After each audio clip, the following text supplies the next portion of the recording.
Doctor ইউনূসের চীন সফর থেকে আসলেন একটি ভয়ঙ্কর বার্তা। এইবার এই বিষয় নিয়ে আমরা পর্যালোচনা এবং তদন্ত করে বেশ কয়েকটি খুবই গুরুত্বপূর্ণ তথ্য এবং ভিডিও ফুটেজ পাই, যা আজকের ভিডিওতে তুলে ধরা হবে। যদিও আজকের ভিডিওটা কিছুটা লং হতে পারে, তবে আজকের ভিডিওতে জানতে পারবেন ডক্টর ইউনূস সরকার চীন থেকে তার কি এমন ভয়ঙ্কর বার্তা এলেন, যা জানলে আপনি ইতিমধ্যে অবাক হতে বাধ্য।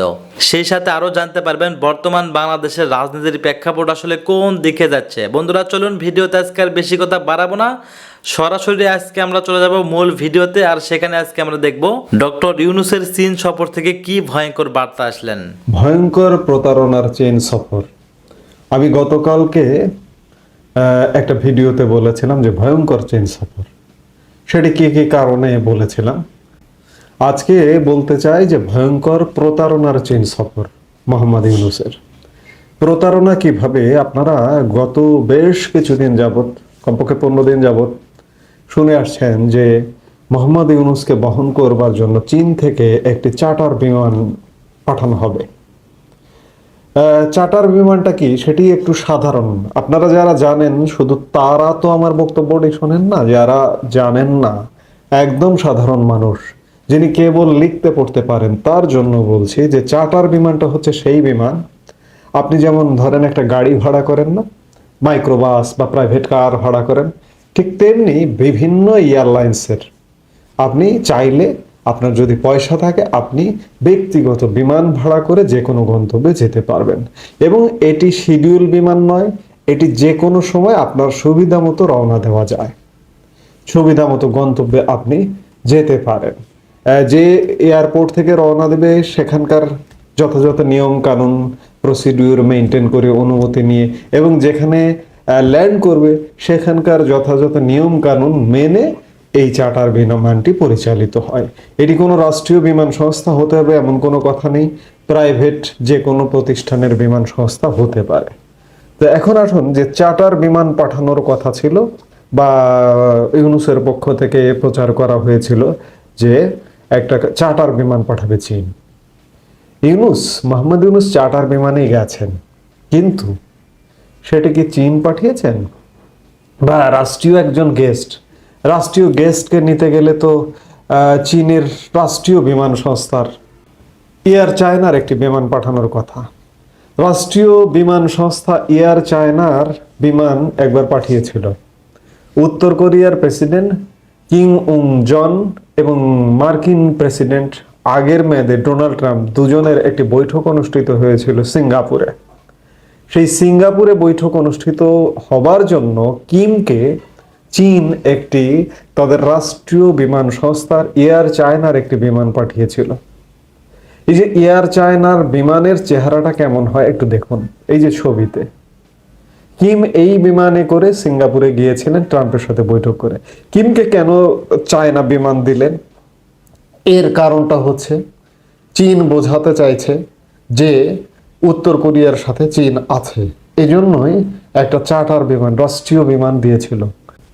মোহাম্মদ ইউনূসের ক্ষেত্রে কি ঘটেছে? মোহাম্মদ ইউনূস চায়না সাউদার্ন এয়ারলাইন্সের একটি ভাড়া করা চার্টার বিমানে বাংলাদেশের রাষ্ট্রীয় কোষাগার থেকে টাকা খরচ করে ভাড়া করে চীন সফরে গেছেন।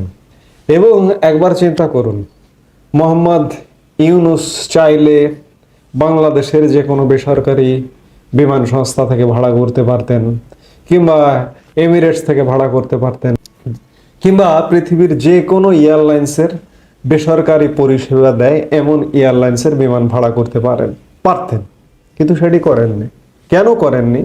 তাহলে বিশ্বাসযোগ্য হবে না যে চায়নারা বিমান পাঠিয়েছে। এই যে চায়না সাউদার্ন এয়ারলাইন্সের একটি বিমান ভাড়া করা হয়েছে কেন?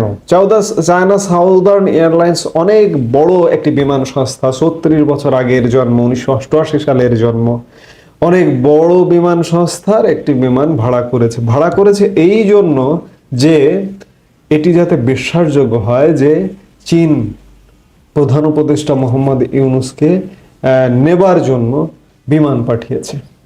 কিন্তু বাস্তবতা ভিন্ন। আমি বললাম যে রাষ্ট্রীয় কোষাগারের পয়সা খরচ করে মোহাম্মদ ইউনূস ভাড়া করা বিমানে 57 সদস্য, সম্ভবত টোটাল সফরের বহরে 57 সদস্য নিয়ে একটা প্রমোদ ভ্রমণে গেছে।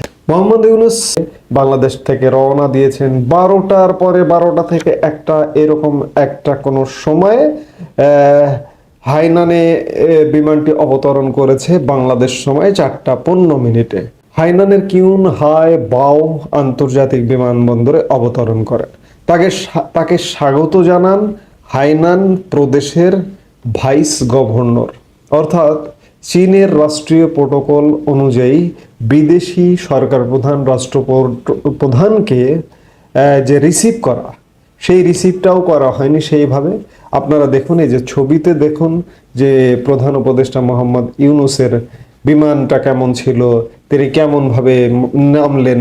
বলা হচ্ছে একটি লাল গালিচা সংবর্ধনা দেওয়া হয়েছে, দিতে পারে, এগুলো পয়সা দিয়ে করা যায়, এবং তাকে গার্ড অফ অনার দেওয়া হয়নি। আমি একই সাথে একটু বলতে চাই যে গত বছরের জুলাই মাসে প্রধানমন্ত্রী শেখ হাসিনা চীন সফরে গিয়েছিলেন, এবং রাষ্ট্রীয় সফরে এবং চীনের আমন্ত্রণে। সেই সফরটি কেমন ছিল? সেই সফরটি যথেষ্ট আড়ম্বরপূর্ণ ছিল, এবং প্রধানমন্ত্রী শেখ হাসিনাকে রিসিভ করেছিলেন বিমানবন্দরে, বেইজিং আন্তর্জাতিক বিমানবন্দরে চীনের একজন ভাইস মিনিস্টার। রাষ্ট্রীয় প্রোটোকল অনুযায়ী রাষ্ট্রপ্রধান সরকার প্রধানদেরকে যেভাবে রিসিভ করা হয় সেইভাবে সেখানে প্রধানমন্ত্রী শেখ হাসিনাকে লাল গালিচা সংবর্ধনা দেওয়া হয়েছিল, প্রধানমন্ত্রী শেখ হাসিনাকে গার্ড অফ অনার দেওয়া হয়েছিল। এই যে ছবিতে দেখুন, এমন সম্মানিত করে প্রধানমন্ত্রী শেখ হাসিনাকে সেখানে রিসিভ করা হয়েছিল। কিন্তু এই যে মোহাম্মদ ইউনূসের সফর, চীন সফর নিয়ে যে পরিমাণ ঢাক ঢোল পেটানো হচ্ছে বাংলাদেশের গণমাধ্যমে এবং সরকারের তরফ থেকে, আসলে এগুলো কিছুই নয়। মোহাম্মদ ইউনূস একটি প্রমোদ ভ্রমণে গেছেন। মোহাম্মদ ইউনূসের প্রেস সঙ্গে এক বক্তব্যে বলেছেন যে মোহাম্মদ ইউনূসের প্রথম বিদেশ সফর আসলে হতো বা হবার কথা ছিল ভারত, কিন্তু ভারতের পক্ষ থেকে কোনো সাড়া না পেয়ে তিনি চীন সফরে গেছেন। অত্যন্ত দুঃখের বিষয়, ভারতের পক্ষ থেকে সাড়া পাননি। ভারতের পক্ষ থেকে আসলে কখনোই সাড়া পাবেন না। তাই বলে কিন্তু বাংলাদেশের মানুষকে এভাবে ধোঁকা দিয়ে যে একটা চার্টার বিমান পাঠিয়েছে চীন, কিন্তু আসলে চার্টার বিমানটা চীনের না। চার্টার বিমান ঠিক আছে, চার্টার বিমান, ওই যে আমি বললাম যে চার্টার বিমান যে কোনো এয়ারলাইন্সের আপনি ব্যক্তিগতভাবে গাড়ি ভাড়া নেওয়ার মতো করে যদি ভাড়া নেন তাহলে সেটি চার্টার বিমান, কিন্তু সেটি চীন পাঠায়নি।